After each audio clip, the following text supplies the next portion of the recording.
Salut mes petits meeples, j'espère que vous vous êtes préparés. On file tout de suite dans notre station spatiale et on part en mission. Projet Nautilus, nous voilà.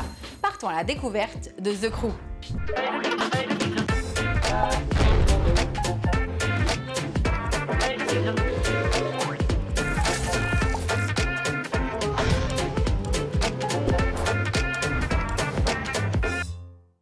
Dans The Crew, vous faites partie de l'équipe de recherche du projet Nautilus. En quête de la 9e planète, il vous faudra beaucoup de courage, d'audace et une bonne dose de confiance en vos coéquipiers pour progresser dans l'espace. C'est un jeu de pli coopératif dans lequel la communication est limitée. Vous aurez tout un tas de missions à accomplir et leurs tâches vont être de plus en plus ardues. The Crew est une création de Thomas Singh, illustrée par Marco Armbruster. D'abord sorti chez Cosmos, The Crew est porté en France par Yellow. Prévu pour 3 à 5 astronautes de plus de 10 ans, il existe néanmoins une variante pour jouer à 2.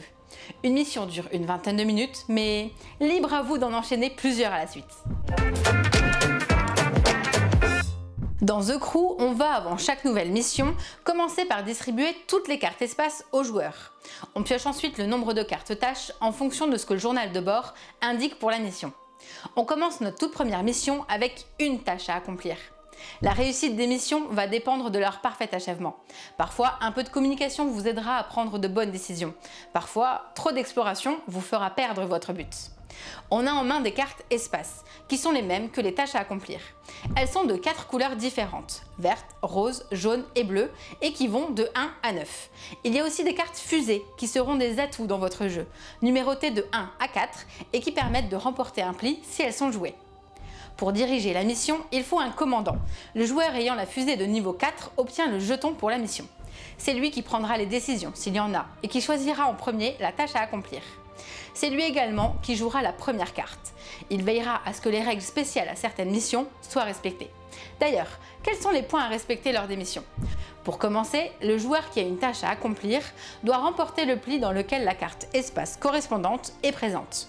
Si c'est un autre joueur qui remporte le pli, la mission est un échec, vous devez retenter votre chance. Des jetons pourront être assimilés aux tâches. Ceux numérotés de 1 à 5 vont indiquer l'ordre dans lequel doivent être accomplies les missions. Le symbole oméga indique qu'elle doit être réalisée en dernière. 4 jetons contiennent des signes supérieurs et doivent être validés dans l'ordre croissant. À vous donc d'adapter votre stratégie entre les joueurs pour réussir les tâches dans l'ordre requis. Nous ne sommes pas dans l'espace sans rien, nous pouvons communiquer. Certes, cette capacité est restreinte, mais elle est disponible, plus ou moins selon les missions. Chaque joueur a un jeton radio utilisable qu'une fois par mission. On peut, à tout moment, avant la réalisation d'un pli, décider de le jouer pour communiquer sur une carte de notre main.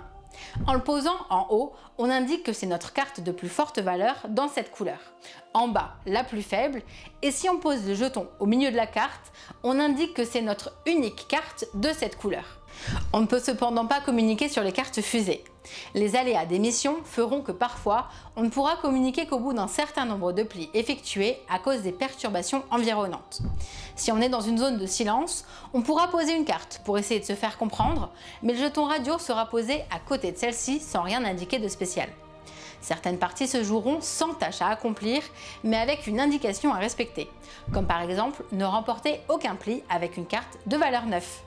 Il y a 50 missions à achever dans The Crew. Autant vous dire que vous aurez le temps de toutes les découvrir lors de vos parties. La première chose qui m'a marqué dans The Crew, c'est sa facilité d'apprentissage. Dans un jeu de plis, on pose ses cartes et on doit remporter les plis.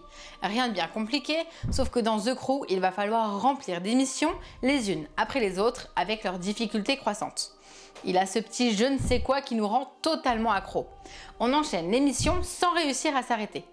Une fois les 50 missions réussies, on peut embarquer avec un nouvel équipage et voir comment réagissent nos nouveaux compagnons face aux missions. Leurs façons de jouer ne sont pas les mêmes et on s'adapte du coup à leur logique. Ce n'est pas un hasard si The Crew vient de remporter le prix connaisseur du jeu de l'année en Allemagne. C'est un petit jeu mais qui a tout d'un grand, un indispensable dans une ludothèque. Il est temps de rentrer sur Terre, la mission découverte est terminée. J'espère que ça vous a plu, n'hésitez pas à liker, partager cette vidéo et vous abonner à la chaîne. On se retrouve très bientôt, en attendant rejoignez-moi sur les réseaux sociaux, je vous dis à très vite mes petits meeples et amusez-vous bien.